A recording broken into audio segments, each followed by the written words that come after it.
பிஸ்மில்லாஹிர் ரஹ்மானிர் ரஹீம். அல்ஹம்துலில்லாஹி ரப்பில் ஆலமீன். வஸ்ஸலாத்து வஸ்ஸலாமு அலா அஷ்ரஃபில் அன்பியாஇ வல் முர்சலீன் நபியினா முஹம்மதின் வ அலா ஆலிஹி வ அஸ்ஹாபிஹி வ மன் தபிஅஹும் பி இஹ்சானின் இலா யௌமித்தீன். அம்மா பாத். கண்ணியத்துக்குரிய சகோதர சகோதரிகளே, அஸ்ஸலாமு அலைக்கும் வரஹ்மத்துல்லாஹி வபரகாத்துஹு.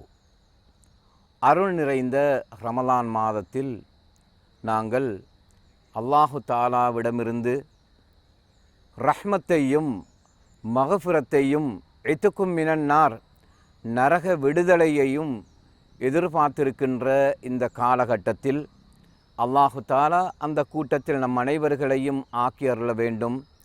எந்த மக்கள் ரையான் என்ற வாயிலின் ஊடாக சுவனம் நுழையப் போகின்றார்களோ அந்த கூட்டத்திலும் அல்லாஹு தாலா எம்மை ஆக்கி அருள்வானாக என்ற துவா பிரார்த்தனையோடு, சகோதர சகோதரிகளே, ரமலான் என்றாலே பாவங்களை கரிக்கக்கூடியது அதனுடைய பொருள். ரமலான் என்றாலே பாவங்களை கரிக்கக்கூடியது, தீமைகளை அழிக்கக்கூடியது. எனவே இந்த காலம் எமக்கு அல்லாஹ்வினால் வழங்கப்பட்ட ஒரு சந்தர்ப்பமாக நாங்கள் ஆக்கிக்கொள்ள வேண்டும். நபி ஸல்லல்லாஹு அலைஹி வஸல்லம் அவர்கள் ஒவ்வொரு நாளும் இஸ்திக்ஃபார் 100 தடவைக்கு மேல் செய்யக்கூடியவராக அவர் இருந்திருக்கின்றார்கள். நபி அவர்களே கூறுகின்றார்கள், நாளொன்றுக்கு நான் 100 முறை இஸ்திக்ஃபார் பாவ மன்னிப்பு தேடக்கூடியவராக நான் இருந்திருக்கின்றேன்.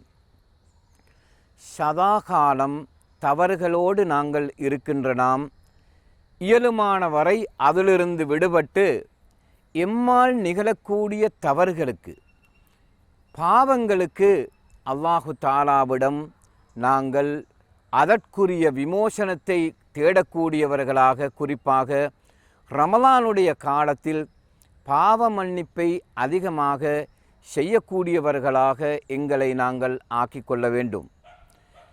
ரமலானுடைய காலம் குறிப்பாக பல நன்மை பொக்கிஷங்களை அல்லாஹு தாலா வழங்க காத்திருக்கின்றான்.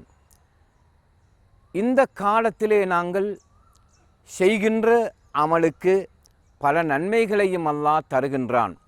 எனவே அல்லாஹு தாலாவிடம் நன்மை செய்து தீமையிலிருந்து நாங்கள் விடுபடுவதற்கு, எம்மால் இழைக்கப்பட்ட பாவங்களுக்கு நாங்கள் விமோசனம் செய்யக்கூடியவர்களாக, அதற்குரிய இஸ்திக்ஃபார் தௌபாவின் ஊடாக அல்லாஹ்விடம் நெருங்குவோம். இன்றைய இந்த ஷஹ்ரு ரமலான் என்ற நிகழ்ச்சியின் ஊடாக உங்களுக்கு முன்னால் ஒரு ஹதீஸை ஞாபகம் செய்கின்றேன். எனது உம்மத்தைச் சேர்ந்த ஒரு சிலர் மறுமையில் நஷ்டவாளிகளாக வருவார்கள். வங்கலோட்டுக்காரர்களாக அவர்கள் கியாமத்திலே வருவார்கள். அவர்கள் யார் என்றால், நோன்பு நோற்று நன்மைகளோடு வரக்கூடியவர்கள், தொழுது நன்மைகளோடு வரக்கூடியவர்கள், ஜகாத் கொடுத்து அந்த நன்மைகளோடு வரக்கூடியவர்கள். எனவே அவர்கள் சுவனம் செல்வதற்கு காத்திருக்கும் வேளையில் ஒரு சிலர் வந்து இவர்களை காட்டி, அல்லாவே,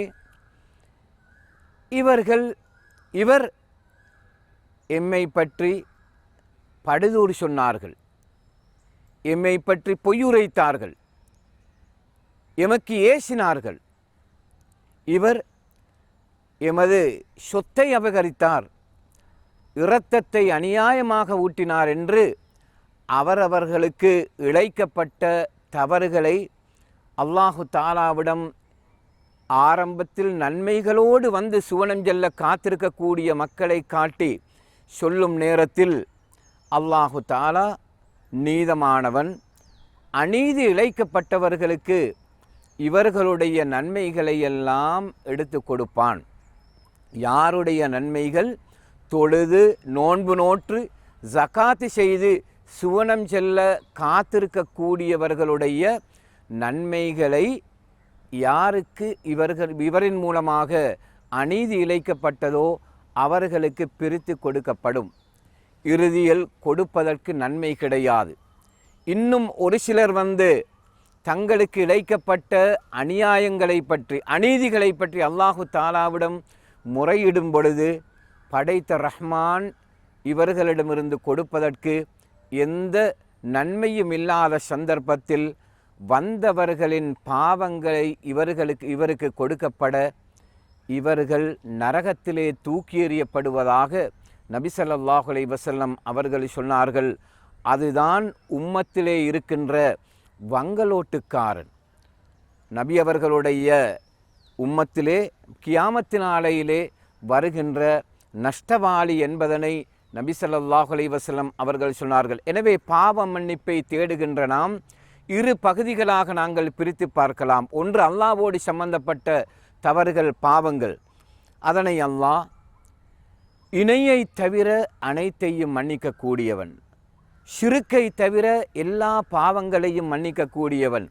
இரண்டாவது, அடியானோடு சம்பந்தப்பட்ட தவறுகள். ஒரு அடியான் இன்னும் ஒரு அடியானை மன்னிக்காத வரை அல்லாஹ் அவனை மன்னிக்க மாட்டான்.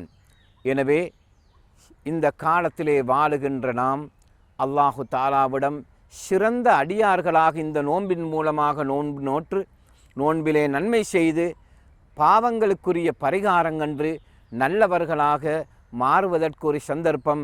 ஏனைய இனமக்களோடும் நாங்கள் சமூக உறவோடு நாங்கள் வாழ்ந்து அல்லாஹ்வின் அன்பை பெற்று நாளை மறுமையில் அருள் நிறைந்த சுவனம் நுழைவதற்கு முயற்சி எடுப்போம். எல்லாம் வல்ல அல்லாஹு தாலா நமது பாவங்களை மன்னித்து ரமலானின் எந்த கூட்டம் அருள் பாலிக்கப்பட்ட கூட்டமாக இருக்கின்றதோ அந்த கூட்டத்தில் எல்லாம் வல்ல அல்லாஹு தாலா நம் அனைவர்களையும் ஆக்கி அருள் புரிவானாக. வ ஆஹிர் தஅவானா அனில் ஹம்துலில்லாஹி ரப்பில் ஆலமீன். வஸ்ஸலாமு அலைக்கும் வரஹ்மத்துல்லாஹி வபரகாத்துஹு.